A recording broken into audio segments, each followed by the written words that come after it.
Hey, what's up, YouTube family? It's your favorite black guy from Nebraska. It's your friend from that big old N, and I'm back again. Class is in session. We're back with some more mind-boggling, mind-blowing information that you can't deny.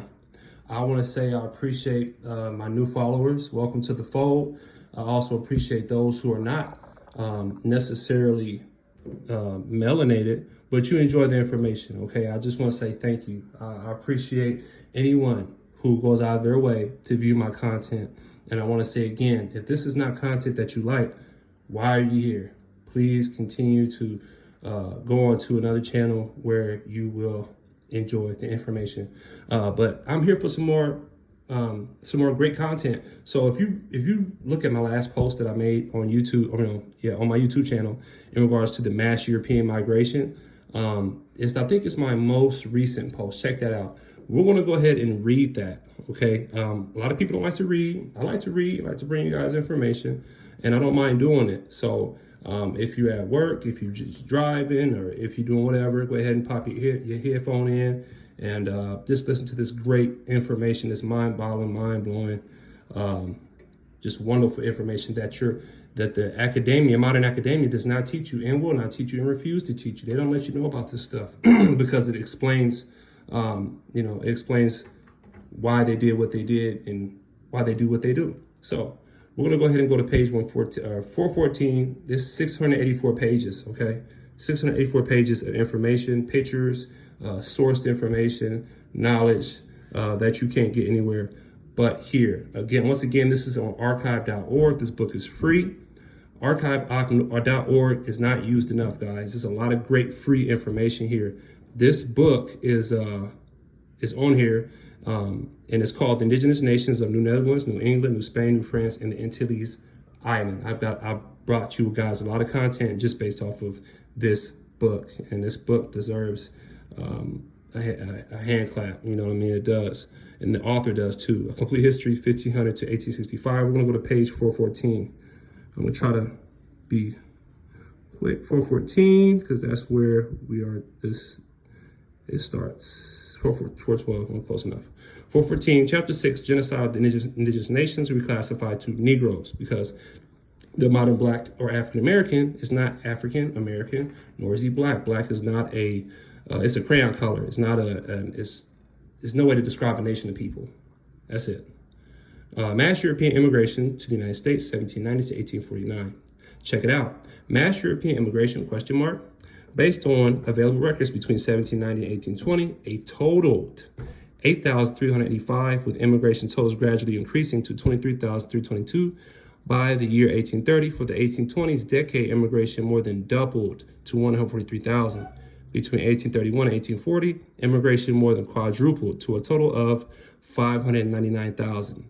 These included about 207,000 Irish started to immigrate in large numbers following Britain's easing of traveling restrictions, and about 150,000 Germans, 70,000 British, and 50,000 French, constituting the next largest immigrant groups of the decade. So when you watch the news and they're telling you about all these invasions, all these people coming from South America and Venezuela and other places, this is not new.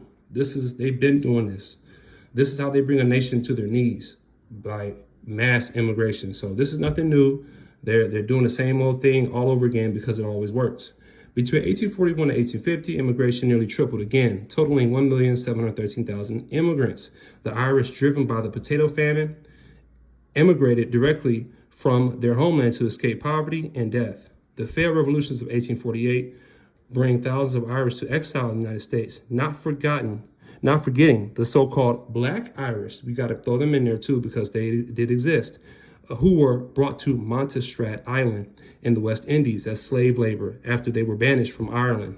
So they were banished to other places where there were a large amount of so-called African American or African people.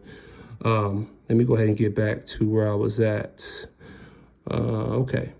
Banished from Ireland, who still live and practice their Irish culture today. Poor and impoverished conditions in Europe drove people out, while free land, relatives, freedom from royal servitude, opportunity and jobs in the United States lured them in at the expense of the indigenous population. So mass immigration came, but somebody had to go, and that was the indigenous people of this land, the so-called African American, who at this time has been reclassified as Negro, color, and mulatto. By late 1800s, people in many parts of the world, a majority being from Europe, decided to leave their homes and immigrate to the United States. Fleeing crop failure, land and job shortages, rising taxes, and famine, many came to the United States because it was perceived as the land of economic opportunity. Others came seeking personal freedom or relief from political and religious persecution. Between 1870 and 1900, nearly 12 million immigrants arrived in the United States during the 1870s and 1880s. The vast majority of these people were from Germany, Ireland, and England, the principal sources of immigration before the Civil War. That would change drastically in the next 3 decades. Only within 15 years, the number reached up to 30 million Europeans arriving in the United States by 1915. Immigrants entered the United States through several ports. Those from Europe generally came through East Coast facilities, while some from Asian countries generally entered through West Coast centers. That's why you have a lot of Asians of that nature, a lot of Asians in California, and they're police officers, they're in politics, they're taking positions of authority there because they've been doing this for a long time. More than 70% of all immigrants entered through New York City, which came to be known as the Golden Door. Throughout the 1800s, most immigrants arrived in New York entered at the Castle Garden Depot near the tip of Manhattan. In 1892, the federal government opened a new immigration processing center in Ellis Island in New York Harbor. Although immigrants often settled near ports of entry, a large number did find their way inland. Many states, especially those with sparse populations, actively sought to attract European immigrants by offering jobs or free land. Okay, this is important, offering jobs or free land. Who got that free land? European immigrants. And who had to die? Indigenous people. For farming, if you were a free white male. Later, after all indentured whites were freed from contractual servitude by Lincoln, who signed the final Emancipation Proclamation Bill, which also included the southern states only because they couldn't free the whites without freeing already enslaved so-called Negroes prior. So the Emancipation Proclamation was set to free the slaves. Well, it did that, but their majority reason for doing that were freeing white people, white indentured servants. Plantations in the South were forced to free the slave-born children captured during all the wars who were being sent from the North and West Indies into Southern plantations, whose families had been enslaved up to 2 and 3 generations. This gave them a right to take land that was currently occupied by indigenous, who they now refer to as Negroes, colored, or mulattoes. So that's why you see our people, and we used to have a lot, and now we have little to nothing because of things like this that occurred. Today, we are taught that millions of slaves were brought in the United States between 1800s and 1900s, and what are called slave ships through New York. But between 1800 and 1910, almost 30 million Europeans were flooding in on crammed ships. By the late 1800s, Europeans started to build bigger cruise liners to bring more people in one ride. This is why the numbers increased dramatically near the end of 1910. For example, the Titanic was also one of those ships bringing European immigrants to the United States. Today, you can find countless photos of European immigrants being flooded into the newly found United States between these years, since camera technology came into use by the 1830s. But you will not find one image of boatloads of slaves. Interesting.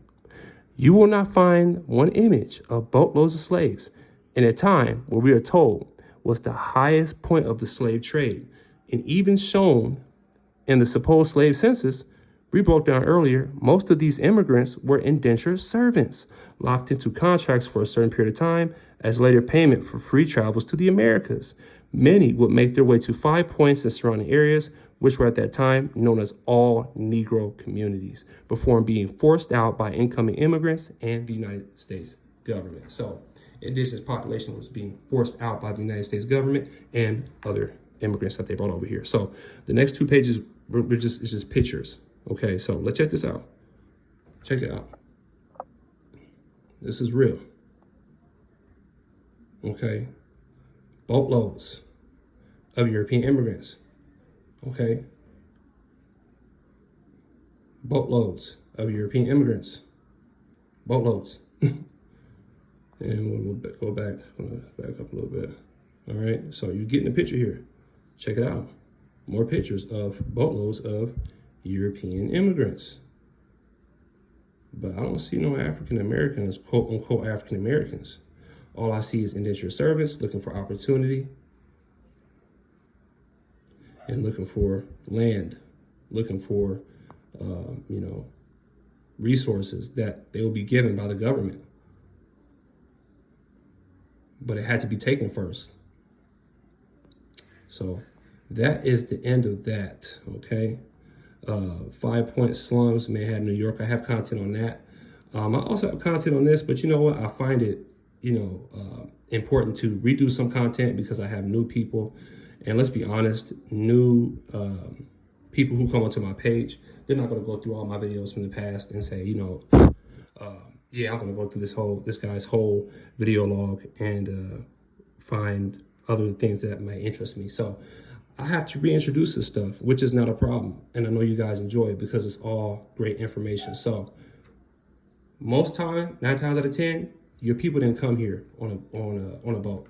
The people who call themselves, indigenous or superior, they came here on the boats, and I just showed you picture evidence. Now, I would like to say this as well. There were also some Black Europeans that came over here from Europe as indentured servants, but they would later be treated as the indigenous Blacks were, and white people would, or the government would take their stuff too, because they entered into a contract with the government to,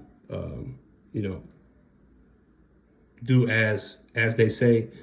You do this and we'll give you this, you do that and we'll give you that. But they later turned on them, and they ended up being just like the indigenous Black people of this country, and they were treated like garbage, and the government came and took their stuff too. They reneged on the deal.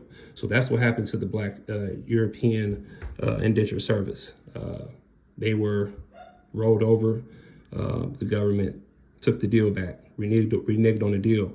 Once their job was done, they said, hey, no need for you anymore. We're just going to take your stuff and treat you like the Black people that were here before us. So I hope you enjoyed that content. I hope you really did. Okay, please like, share, and subscribe. Please, please, please. I can't say that enough. Please like, share, and subscribe. And if you want to see more information, more content from this book, I've been more than happy to give it to you. It's your friend from that big old N. God bless. And tomorrow's Friday, man. Have a good day. Have a good evening.